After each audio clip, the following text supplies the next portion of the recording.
안녕하세요. 진혁입니다. 여러분, 오랜만인 것 같아요. 그동안 어떻게 지냈어요? 잘 있었어요? 저는 선택하고 결정해야 할 일들이 꽤 많아서 루틴 자체는 바쁘지 않았는데 여유가 좀 없었어요. 그리고 저는 뭔가 결정할 때 다른 사람 의견 잘 안 물어보거든요.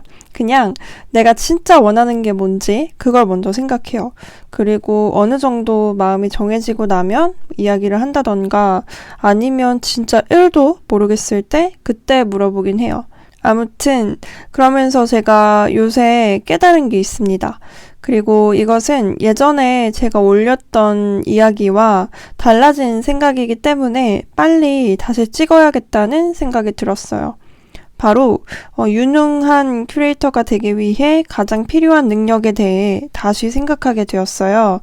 2020년 3월, 그러니까 거의 1년 전쯤이었네요.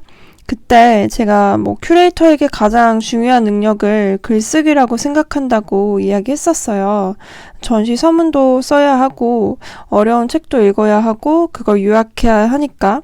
그런데 제가 1년 동안 커리어를 더 쌓으면서 그 생각이 바뀌었습니다. 가장 중요한 능력은 커뮤니케이션 스킬이더라고요. 제가 아티스트 워크숍을 진행하는데 작가님들과 대화를 나누게 되잖아요. 그럼 서로 원하는 게 다 달라요. 예를 들어 작가님들이 5명이에요. 그러면 작가는 기획자와 1대1 관계지만 기획자는 1대5의 관계이기 때문에 분명 더 많은 에너지가 필요하게 됩니다. 이때 무조건 의견을 다 수용하는 게 아니라 실제로 그럴 수도 없고요. 그래서 안 되는 건 안 된다고 말해야 하는데 이게 일을 하다 보면 예민해지고 할 것도 많고 그러다 보니까 그런 거 안 되는데요? 막 이렇게 대응할 수가 있어요. 그러면 진짜 별것도 아닌데 일이 커질 수가 있다는 거죠. 그래서 안 되는 건 왜 불가능한지 이유를 설명하고 안건이 내가 생각하기에도 중요하고 괜찮은 아이디어라고 판단되면 대안을 제시해보기도 해야 한다는 것이에요. 또 전시 디자인 업체와 이야기할 때도 서로 말이 통하지 않으면 진짜 결과물이 엉뚱하게 나오기도 하더라고요.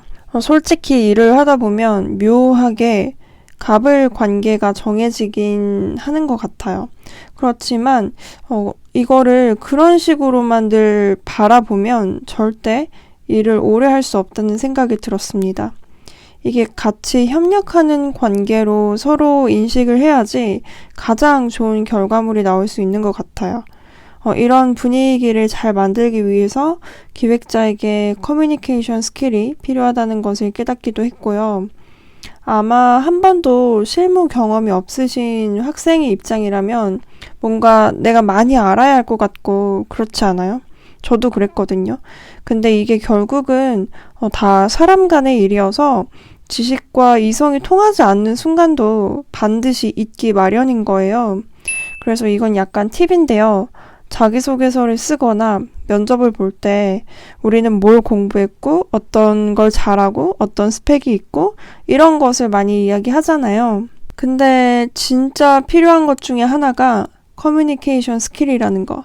그래서 나는 커뮤니케이션을 잘할 수 있다고 어필하세요. 근데 거짓말하면 안 되겠죠.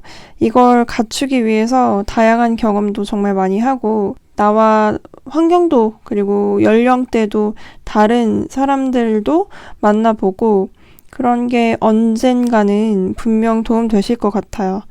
문화예술계뿐만 아니라 일을 해서 돈을 버는 것 자체가 얼마나 똑똑하느냐 외의 문제가 상당히 많다는 걸 절실히 느끼는 요즘입니다. 그래서 일을 오래 하려면 취미도 필요한 것 같아요.